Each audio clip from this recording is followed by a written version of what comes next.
سلام فنوير تي في بمكتال تركبو كبراتن كبران كمي توعلو لهم سلسلان شوبانتن ميازيا فرق معالت فرقان سلالو زيناتات وشتن وصانن هو زينا زقرب لكم لو ام تخلي كتكاتلنا بخبرن دعدم كدما ارستا زينا كقدم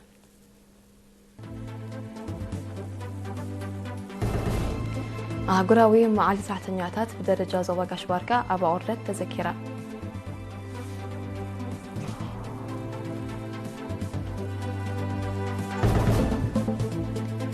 أب تسنيت كرات وهاب تجاجلوت أب مكل خال جبن ترى كعززة تصاوعت قريبو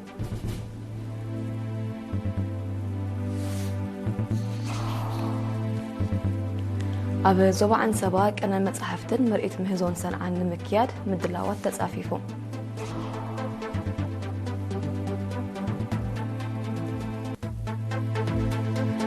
روسيا كلولاو زوبا مأكلاي مبرق بسلام نمعرف منغنينت كتسرح قربت مخانا حبيران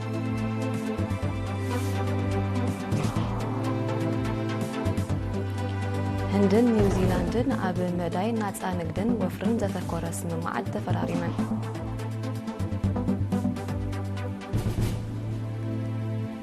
أب ريبابليك دوب السودان بحدقا مودا نفرت 14 سبات ميتو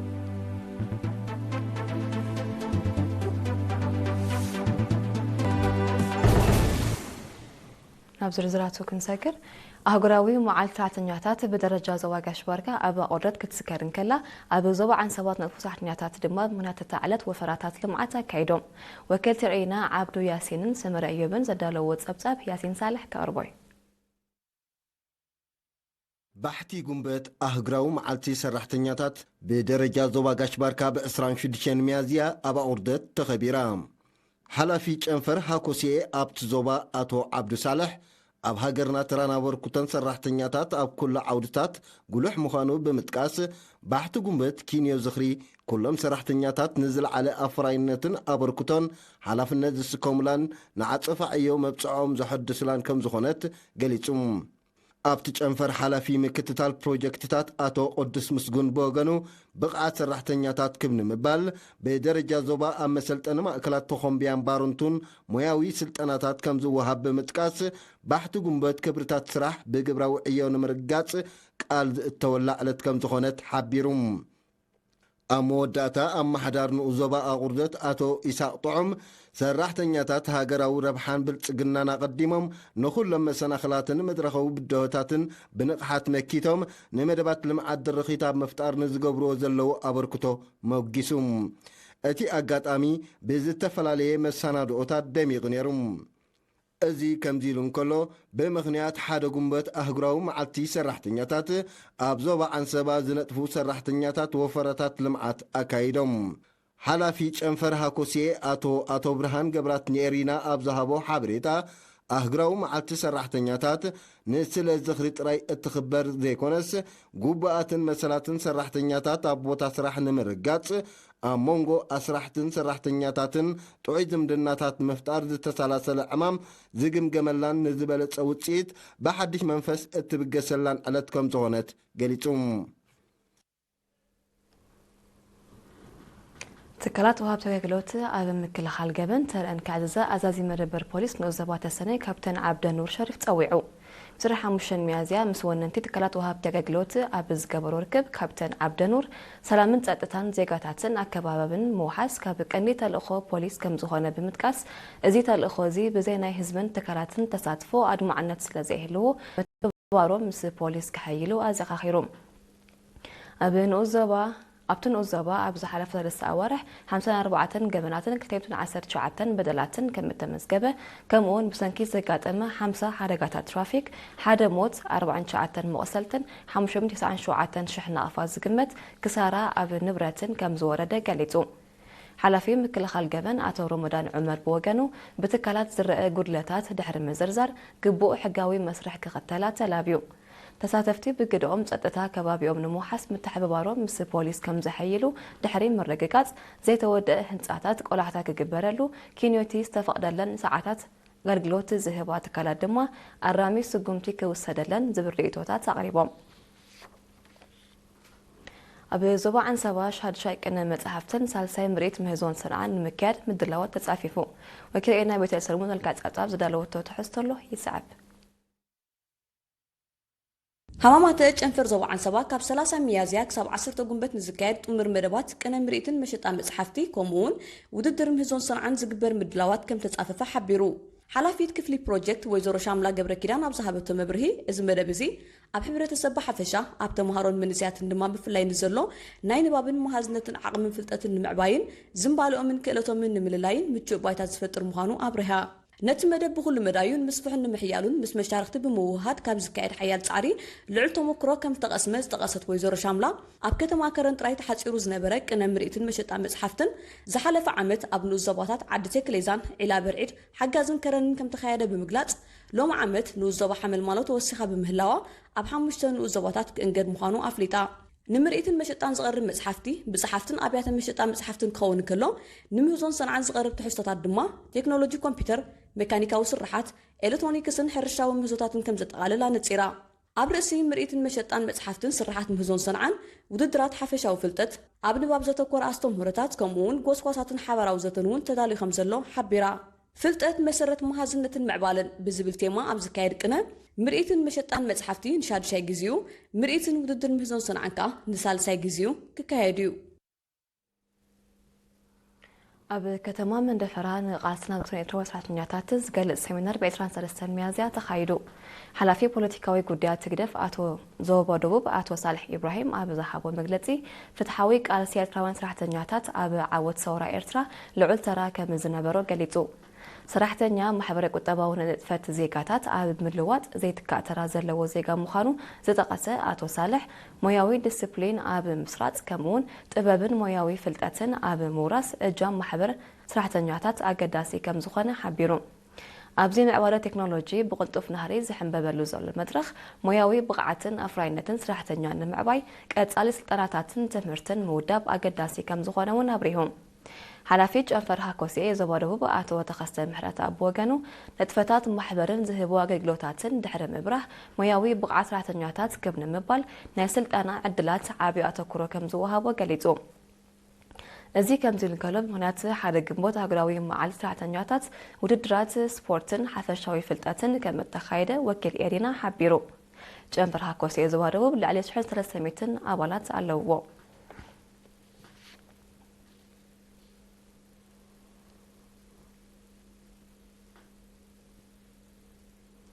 حمام عصو نمكلخالن نمقطعارن أب مرخ أفلطون نقحات حربتسب زكاية صراحة كحيل كم زاد الليل مهنات على ما معلتي عصو بدرجة زوادوب أب عد فلسطي أب صور دب مدب تقليتو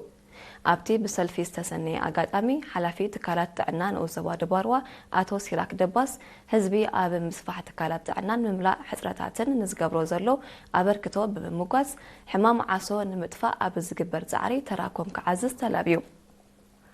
حلفيج أنفرت عنا زوادوب دكتور أماني المحرات أب بوجانو أب زوادوب كاب عشرة حدن ملكف تعاسو وسخ كم زرعي تنقود ما ناموسيا بجبو زي متكام طريت كبابي زي مزوتارن أقوار مايات زي مدفانن كم زخانة بمتكاس أب زي مدايزي بعتوب كسراحة زخاخيرو أكيد صراح من محضر نو زبادو باروا أتو تخلى مريم جبر يسوس جما حمام عصور نمقوتصار نمتفان محضر نو زبا حزبي بموداب أبرتعو كم زسرح قاليتو أب موداتا ما ديركتور كفلي محبراوية قرقلوت زبادوب أتوك على أب تصفى سلاسي وسخ زرعي ملكف تعاسو نمقوتصار بفلايا محضر تكبابي وكلت تعنا عدن دقا أنستيون مريح تراك تساوتو تسويعو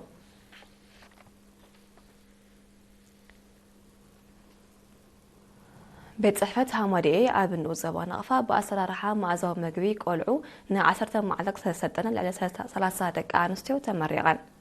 أبتي سنسرعات حلفتي تجنفر بيت صحفت يغريتا أبتي سنسرعات حلفتي بيت صحفت ويزورو راية عثمان أتي علامة وحسنات مع زوج مجبي بمرققات طعيات قلعو نمعباي كم زخانة بمحبار سلت أنتي أب سلاسلون نتفتات نم محدارات كالوت تكالاتن متحببار كيف اللين الزخاخيرة وكيل تمرقتي بوغانا نزق سمو وسلطانا بسرح كمعبلان ناب كالوت كم حلالفان تلابيع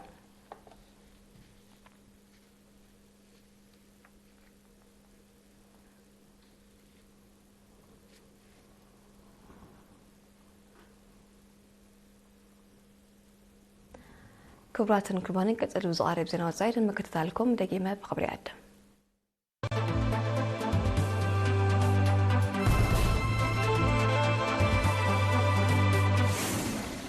ዜና ወጻይ ክንሰክር ሩሲያ ኣብ ዞባ ማእከላይ ምብራቅ ተኻሲቱ ንዘሎ ተደራውን ጸጥታውን ቅልውላው ብሰላም ንምዕራፍ መንጎኝነት ክትሰርሕ ቅርብቲ ምዃና ሓቢራ እዚ ዝተገልጸ ፕሬዝደንት ቭላድሚር ፑቲን ትማሊ 27 ሚያዝያ ኣብ ከተማ ሴንት ፒተርስበርግ ምስ ሚኒስተር ጉዳያት ወጻኢ ኢራን ዓባስ ኤራቅጂ ኣብ ዘካየዶ ዝርርብ እዩ ናይ ሰላም ተበግሶ ፕሬዝደንት ፑቲን ስትራቴጂካዊ ዝምድና ኢራንን ሩሲያን ዘመልክት ምዃኑ ዝጠቐሰ ሚኒስተር ኤራቅጂ ሃገሩ ንረብሓታታ በኣሉታ ኣብ ዘይጸሉ ዲፕሎማስያዊ ዘተ ክትኣቱ ድልውቲ ምዃና ኣፍሊጡ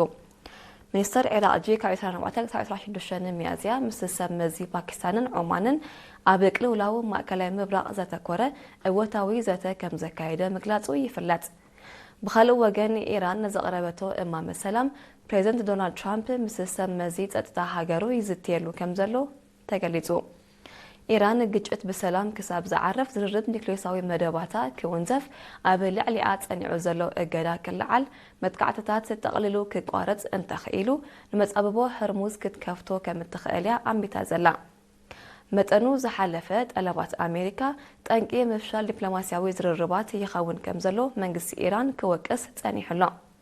ኣሜሪካን ኢራንን ብ11-12 ሚያዝያ ኣብ ፓኪስታን ዘካየድኦ ናይ ቀዳማይ እግሪ ዝርርብ ብዘይ ስምምዕ ከም ተዛዘመ ዝፍለጥ ኮይኑ ብ25 ሚያዝያ ክካየድ ዝተወጠነ ዝርርብ ካልኣይ እብረውን ከም ዘይሰመረ ጸብጻባት የረድኡ ህንድን ኒውዚላንድን ኣብ መዳይ ናጻ ንግድን ወፍርን ዘተኮረ ስምምዓት ተፈራሪመን እቲ ትማሊ 27 ሚያዝያ ኣብ ሞንጎ ሰብ መዚ ንግዲ ክልቲአን ሃገራት ዝተኸተመ ስምምዕ ንመጠን ቀረጽ 95 ሚእታዊት ዘጉድል ብምዃኑ ኣብ ገስጋስ ንግዳዊ ምልውዋጥ ኣገዳሲ ተራ ከም ዝህልዎ ይእመት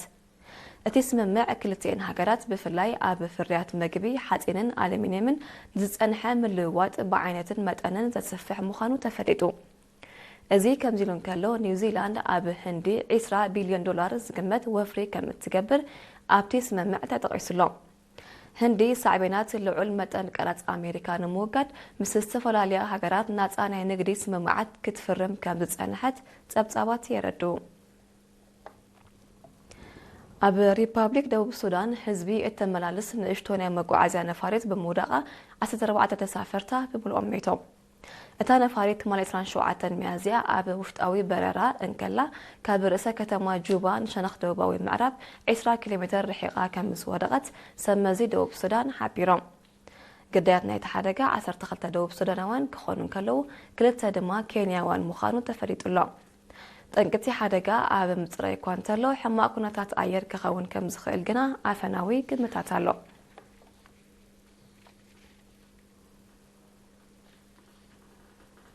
ህዝባዊት ሪፓብሊክ ቻይና ኣብ ምግዓዝ ብመልክዕ ፈሳሲ ዝዳሎ ተፈጥሮኣዊ ጋዝ እትነጥፍ ዝዓበየት መርከብ ኣብ ማዕሚላ እዛ 13 ሜትሮ ንውሓትን ኣስታት 50 ሜትሮ ጎድንን ዘለዋ ዘመናዊት መርከብ ኣብ ሓደ እዋን ክሳብ 180,000 ሜትሮ ኪቦ ባህርያዊ ጋዝ ክትጋዓዝ ከም እትኽእል ተገሊጹ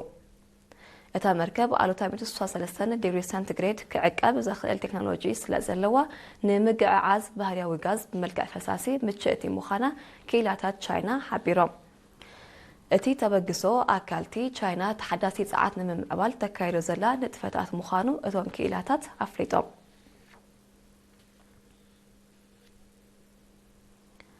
ህዝባዊት ሪፓብሊክ ቻይና ኣብ ልዕሊ 7 ኩባንያታት ምክልኻል ኤውሮጳዊ ሕብረት እገዳ ወሲና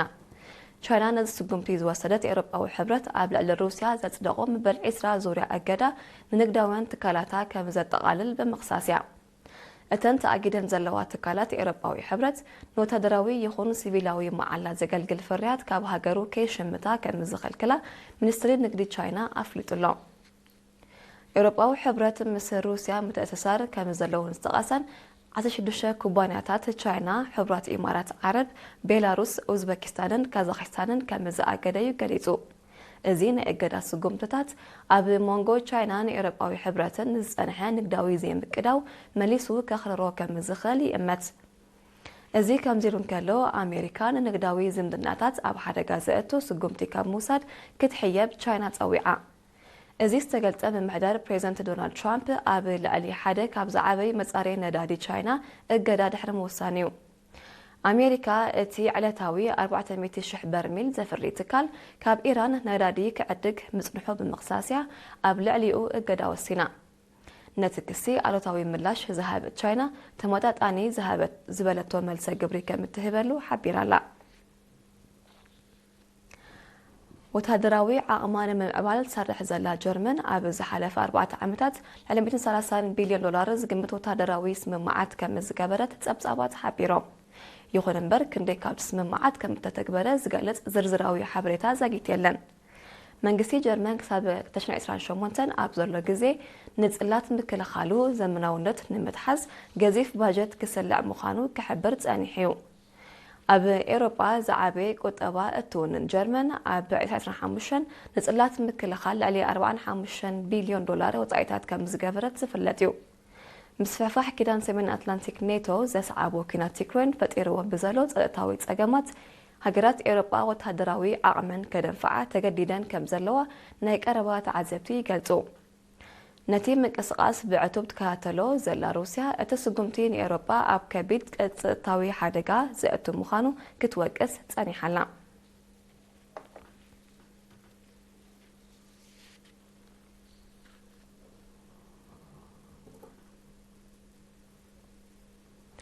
ክቡራትን ክቡራንን ዜና ቅድሚ ምዛምና ኣርእስታቱ ክደግመልኩም።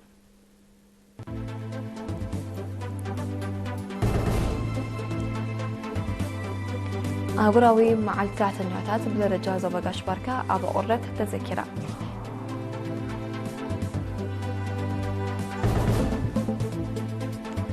ኣብ ተሰነይ ትካላት ወሃብቲ ኣገልግሎት ኣብ ምክልኻል ገበን ተረን ክዕዝዛ ጻውዒት ቀሪቡ።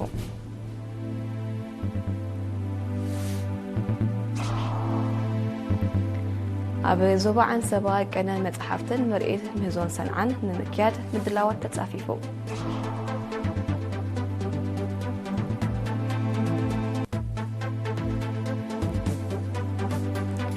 ሩስያ ቅልውላው ዞባ ማእከላዊ ምብራቕ ብሰላም ንምዕራፍ መንጎኝነት ክትሰርሕ ቅርብቲ ምዃና ሓቢራ።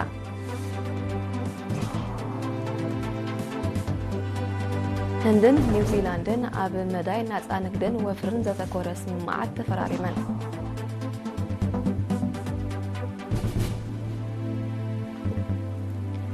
ኣብ ሪፐብሊክ ደቡብ ሱዳን ብሓደጋ ምውዳቕ ነፋሪት 14 ሰባት ሞይቶም።